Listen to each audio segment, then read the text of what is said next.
Hey, it's Chris Beyer. Chris Bowling. Brad Johnson. Beautiful. Brad, we did our best to do another blue shirt bottom line Thursday. I think Chris has a blue check today. Yeah, do you have, a great t-shirt? I do. Well, okay, good. Oh, man. All right. Good. All right. We can finish strong. Yeah. Well, whatever. So I know we've talked weight loss drugs in the past, but does it continue for you to be one of the biggest topics at your employer meetings? You know, with HR, CFO, all that good stuff. Fully insured, self-funded, doesn't matter. Weight loss drugs and type 2 diabetic drugs, whatever you want to say, are top of the list. Coming in at number of prescriptions, cost. I mean, it is across the board in our client list. Yep. And so you're probably getting the question, what should we do? And yes, it's all over the board because it depends what's important to you. So I thought, let's spend just a little bit of time. I'll read you some interesting headlines that I grabbed over the past month. Love it. Some will make you say, yeah, that's why we should do it. And others will make you say, yeah, that's why we don't want to do it. So let me confuse the world even more. All right. So this one's kind of fun. This is from Axios, and they're in collaboration with the Kaiser Family Foundation, legit outfit. They do a lot of surveys. They interviewed adults and they asked how many would be interested in taking a weight loss prescription. Probably everybody. 45% of adults said they would have interest. I'm down. If it's easy, I'm down. Why work it? Exactly. We've all, Where is the easy button for weight loss? I'm gonna push it all day long. Absolutely. Right. Now you want to know the funny part of that same survey? So insurance, insurance should cover it. I'll take it. 45%. Yes, sign me up. Oh, what about if insurance doesn't cover it? Do you still want weight loss drugs? Well, no. Only 15% said they want it then. I'm not going to pay. That's your problem. That's what we have insurance for. Just throw it in the list. So, that sums up so many things across our country, not just this. Somebody got, as long as I don't have to pay for it, let's do it. It did make me laugh. Yeah.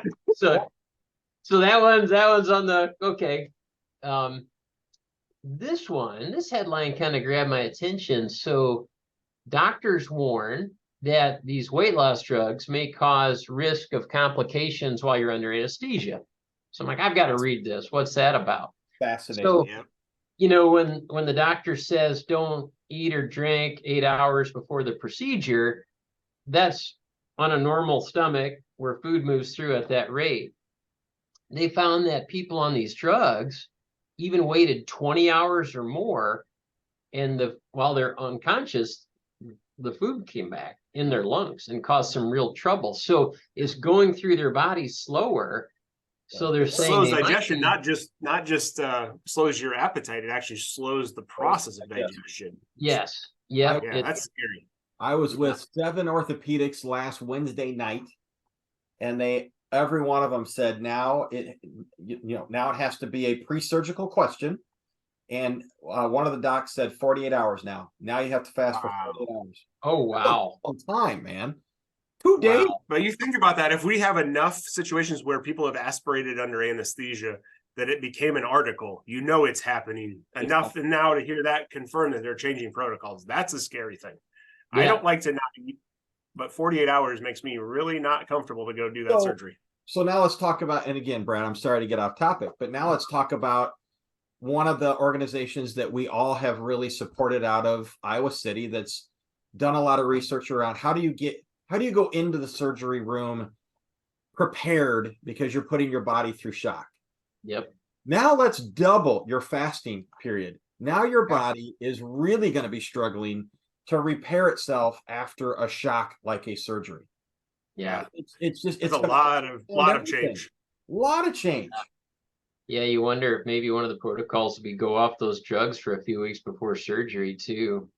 Yeah, that could be so much Gatorade you can drink. Right. So there's that one. So that was one of the ones that's a good one. Goes the other direction. Now this one though, heart attack and stroke risk appear to fall for people taking the weight loss drug Wegovy. Wow. And what's interesting, so a trial of more than 17,000 adults, 45 years of age or older, found a 20% reduction in heart attack risk, stroke, or death based on this. And what's interesting, they've done prior studies in the past that just showed weight loss. How does that affect those things? And surprisingly, the weight loss itself didn't. They think That's there's what I was going something to ask. about the It was just you're drug. getting, it's the actual medication doing something interesting. Yeah, and it who knows if it reduces inflammation. There's more studying that will be done, but that was surprising. And I've heard some doctors talk about this. This is on their radar screens. Control So your Wegovy and red wine, that will help your heart. Yes. That's what I hear. So Yeah. yes. So that one Sign me goes up. in the pro column, and more research to be done. This one, I don't know, nothing surprising. This headline is employers are split on covering drugs for weight loss. I'm not going to spend much time on that. I think 13% are considering it, if that helps. This one's, let's finish up with this one. University of Texas. So it's one of the largest employers in Texas. They have more than 116,000 employees across the state. Wow. They were covering these drugs. Excuse me.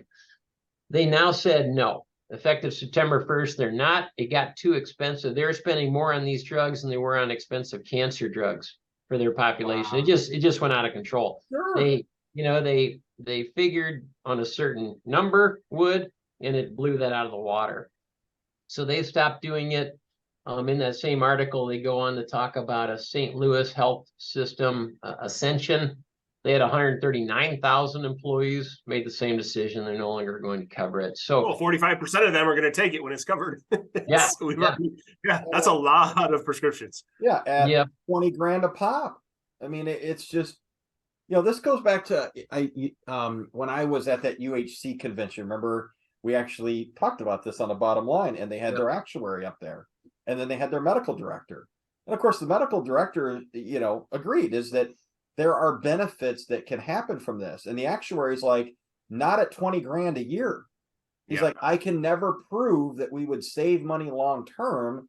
Now, if we could get to 4 or 5 grand a year, then yes, maybe I can start to back into those numbers. But I'll tell you, it's one of the things that my lovely spouse, who's been in the medical field her whole life, said is the only thing that makes her feel better. The people that are taking these drugs that are non-diabetics is they are way safer than the fins of the world, because there has to be a ton of research to give this to a type 2 diabetic, Right. But she's like, at the end of the day, I know you struggle with cost, but in the medical world, we're seeing all the benefits coming out of it. So as we're advising our clients, to be determined, I think we're still there. There's pros and cons to, any different strategy, but certainly this is one that we'll see more come out. This is all within the last month. We've seen these pop out. So in terms of articles. Yep, I'll keep my eye out for more, but I loved it. Well done, Brad. I think this is the 3rd or 4th time we've talked about these drugs, and it will not be the last. It will not. it might be the last week I wear this blue shirt for the year, but I think I'm done with it too. Blue's over. It's out of done. It's over. It's fall. Done. Yeah. Well, I got a letter from an organization said I cannot wear their logo anymore when I'm on Bottom Line Thursday. So Yeah. It happened now. Name and likeness. Don't you get money for that or something? I don't know. right. Oh, we should monetize this. Thank you, Brad. Brad, what a great month. You had some wonderful topics. We're glad to wrap this up today and cover all the big topics you had in your newsletter. Thank you for having me. Thank you. You're always a welcome See guest. you guys. All right. See you later. All right. Bye-bye. Bye.